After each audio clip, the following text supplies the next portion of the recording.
Hello students, welcome back to our online classes. I, Mrs. Jaya, your Hindi teacher.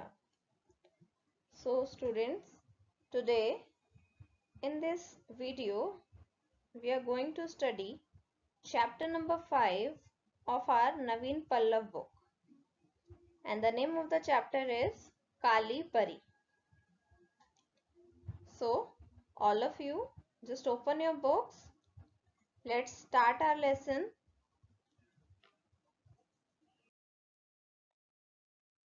पाठ 5 काली परी। परियों की कहानियां बच्चों को अच्छी लगती हैं, किंतु परियां पूरी तरह काल्पनिक होती हैं।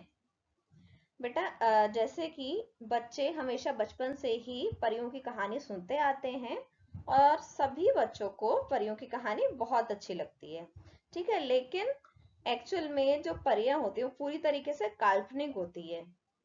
और हम इस कहानी में एक राजकुमार जो कि एक आदिवासी लड़की को परी समझ लेता है, इसके बारे में पढ़ेंगे, ठीक है। इस कहानी में एक राजकुमार है जिसकी बचपन से ही एक परी से शादी करने की जिद थी, ठीक है। तो वो चाहता था, क्योंकि वो बचपन से ही परियों की कहानी सुनता था, तो उसको लगता था कि परियां होती हैं और वो एक परी से ही शादी करना चाहता था, ठीक है। ये उसने अपनी जिद बना ली थी। तो चलिए अब चैप्टर स्टार्ट करते हैं। किसी नगर के राजा का एक ही पुत्र था। राजकुमार बचपन में परियों की कथाएं पढ़ा करता था। उसकी इच्छा थी कि वह बड़ा होकर किसी परी से विवाह करे। तो एक नगर का एक राजा था और उसका एक ही पुत्र था, ठीक है। और वो जो राजकुमार था, वो जो उसका बेटा था, वो बचपन से ही परियों की कहानियां सुनता था और उसने मन में बचपन से ही परियों की कहानी पढ़ते पढ़ते उसने मन में इच्छा रख ली कि जब वह बड़ा होगा तो वो केवल एक परी से ही विवाह करेगा। जब राजकुमार बड़ा हुआ तो राजा को उसके विवाह की चिंता हुई। राजकुमार की परी से विवाह करने की जिद के कारण राजा ने आज्ञा दी कि परीलोक का पता लगाया जाए। और जब राजकुमार बड़ा हो गया तो जो उसके पिता थे, जो उसके राजा थे, उनको उसके विवाह की चिंता होने लगी, ठीक है। तो फिर उसके बाद लेकिन राजकुमार की तो जिद थी कि वो केवल एक परी से ही विवाह करेगा। तो वो जो राजा थे उन्होंने उसकी जिद के आगे विवश होकर उन्होंने आदेश दिया कि परीलोक का पता लगाया जाए कि परीलोक कहाँ है, परियां कहाँ पर रहती हैं।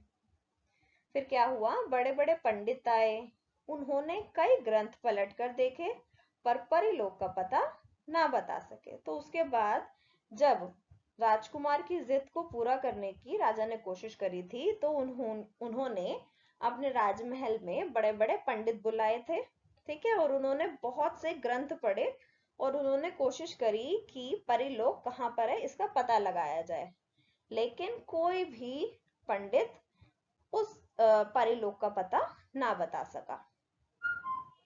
इसी बीच राजकुमार को किसी ने बताया कि चित्रगिरी नामक पर्वत की तराई में एक सरोवर है।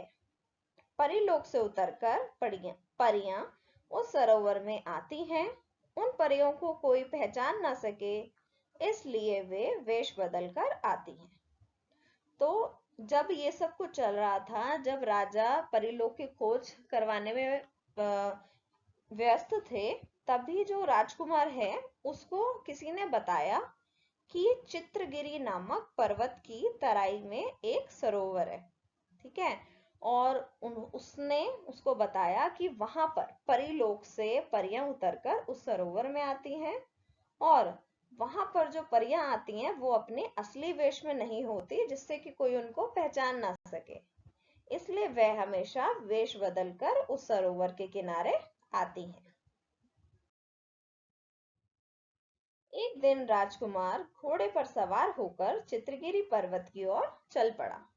तो अब ये सारी बातें सुनते हुए तो राजकुमार को ऐसा लगा कि मैं ही जाकर परी को ढूंढ के ले आऊंगा। ठीक है, तो वो ऐसा करता है, वो घोड़े पर सवार होकर चित्रगिरी पर्वत की ओर चल पड़ता है।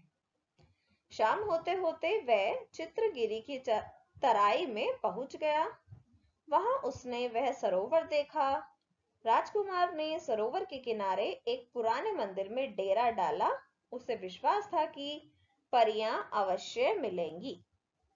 तो अब शाम होते होते जो राजकुमार था वो चित्रगिरी की तराई तक पहुंच गया था और वहां पहुंचकर उसने सरोवर देखा। और राजकुमार को ये पूरी तरीके से विश्वास था कि उसको उस सरोवर के पास परियां जरूर मिलेंगी। तो उसने क्या किया, वहां पर एक पुराना मंदिर था, वहीं पर भी वो उसने अपना डेरा जमा लिया, वहीं पर वो रुक गया था। राजकुमार पर दिन भर की थकान सवार थी, इसलिए उसे नींद आ गई। उसने रात में स्वप्न देखा कि एक लड़की सरोवर के किनारे बैठी है। उसकी नींद खुल गई। अब क्या होता है, क्योंकि अब वो पूरे दिन घोड़े पे सवार होके चित्रगिरी की तराई पर पहुंचा था, तो अब वो बहुत ज्यादा थक चुका होता है और वहां पर मंदिर में ठहरा था। ठीक है, तो अब वो क्योंकि बहुत ज्यादा थका हुआ था तो उसको नींद आ गई।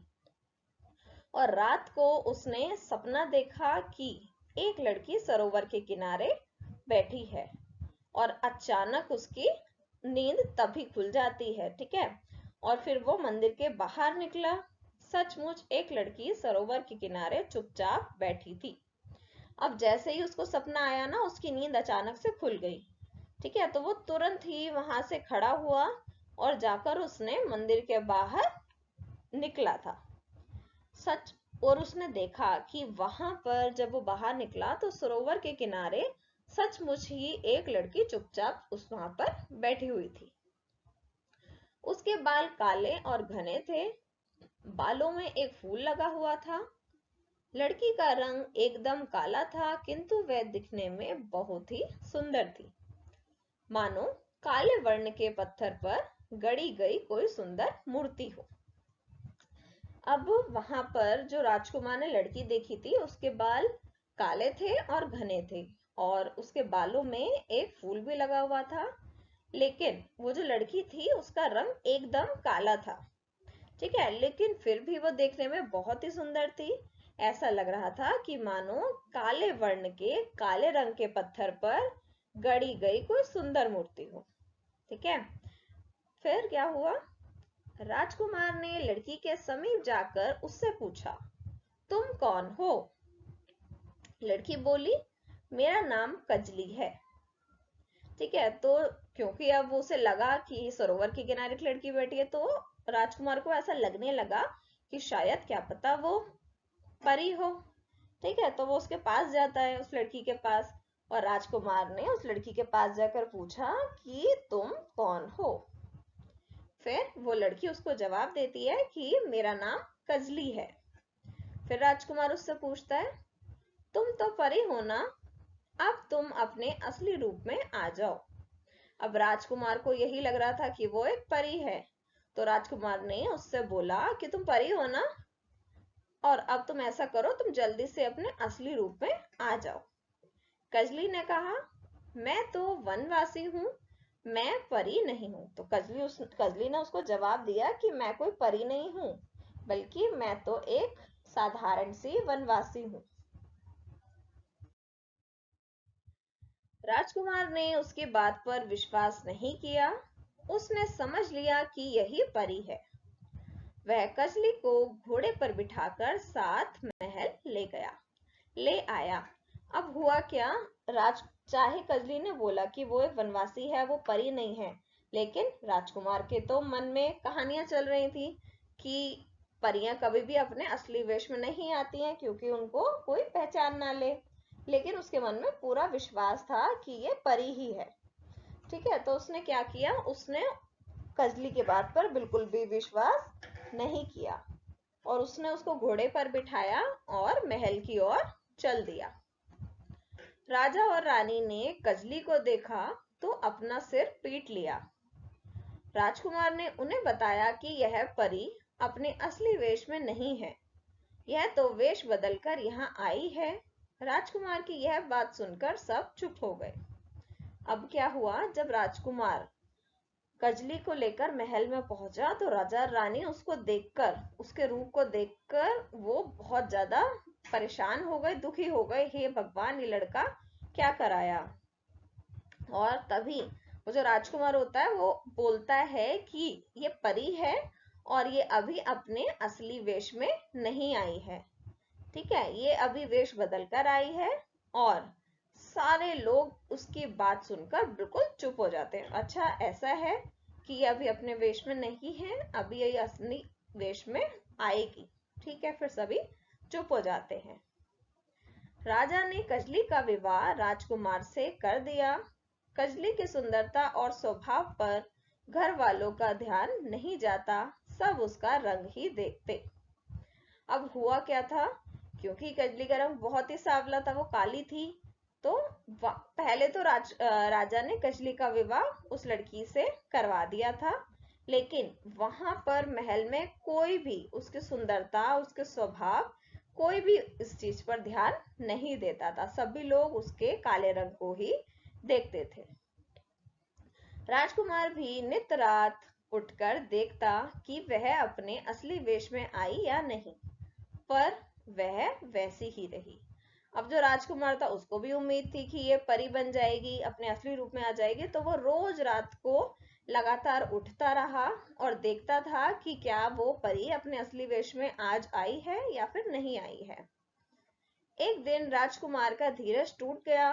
उसने क्रोध में कहा, कजली, आज मुझे अपना। अब एक दिन ऐसे ही चलता रहा, रोज रेगुलरली वो उठता रहा। उसने देखा कि कजली अपने असली वेश में नहीं आ रही है। तो एक दिन क्या हुआ, राजकुमार का धीरज टूट गया। ठीक है, अब उसने गुस्से में कजली से बोला, मुझे तुम अपना असली रूप दिखाओ। आखिर कब तक तुम ठगती रहोगी, आखिर कब तक तुम झूठ बोलती रहोगी, आखिर कब तक तुम मुझको परेशान करती रहोगी, तुम अपने असली वेश में क्यों नहीं आती हो। तो कजली हंस पड़ी। उसने कहा, अभी नहीं, कार्तिक माह की पूर्णिमा को देख लेना। अब जब उसने गुस्सा किया तो कजली ने मुस्कुराया और उसने राजकुमार को जवाब दिया कि मैं अभी अपने असली वेश में नहीं आऊंगी, बल्कि मैं कार्तिक माह की पूर्णिमा में अपना असली रूप सभी को दिखाऊंगी। यह बात सब जगह फैल गई कि कार्तिक की पूर्णिमा को परी अपना असली रूप दिखाएगी। अब ये बात वहां पे महल में सब जगह पे फैल गई कि कार्तिक माह की पूर्णिमा पर कजली अपने असली रूप में आएगी। कार्तिक माह की पूर्णिमा को नगरवासी राजमहल के बाहर जमा हो गए थे। सब इंतजार कर रहे थे कि परी आज अपने असली रूप में प्रकट होगी। अब हुआ क्या, जब जिस दिन कार्तिक माह की पूर्णिमा थी तो गांव के सभी वहां के सभी लोग वहां पर इकट्ठे हो गए राजमहल के बाहर, और सब लोग इंतजार करने लगे कि आज उन्हें कजली का असली रूप देखने को मिलेगा। कार्तिक माह की पूर्णिमा सब इंतजार कर रहे थे कि परी आज अपने असली रूप में प्रकट होगी। जब काफी देर हो गई तो राजकुमार महल के अंदर गया। उसने कजली को यहाँ वहां सब जगह ढूंढा, पर उसका कहीं भी पता ना था। अब बहुत देर हो गई थी, सब लोग बहुत ही उत्सुकता के साथ उसका इंतजार कर रहे थे। लेकिन वहां फिर उसने क्या किया, राजकुमार महल के अंदर गया और उसने कजली को यहाँ वहां ढूंढा, लेकिन कजली का कहीं भी अता पता नहीं चला था। राजकुमार को याद आया कि परियां अपना परिचय इसी तरह से देती हैं और फिर सदा के लिए चली जाती हैं, फिर वे हाथ नहीं आती। और जब वो कजली उसको अंदर महल में नहीं मिली तो राजकुमार को फिर से कहानी याद आई और उसने सोचा कि हाँ, परियां तो ऐसा ही करती हैं। वो एक बार अपना रूप दिखाने के बाद वो हमेशा हमेशा के लिए चली जाती हैं और फिर वो कभी भी वापस नहीं आती हैं।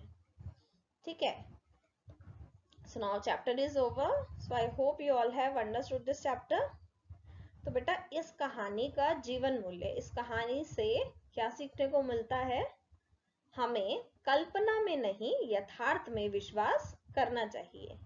हमें कभी भी कल्पना, केवल हमारी जो कल्पना है, हमें उस पर पूरी तरीके से विश्वास ना करते हुए, बल्कि हमें सच्चाई देखनी चाहिए, यथार्थ जो एक्चुअल में हमारे सामने है, हमें उस पर विश्वास करना चाहिए, हमें कल्पना में नहीं जीना चाहिए। ठीक है, नाउ बेटा this chapter is over. Now we will discuss exercises, question answers and shabdas related to this chapter in our next class.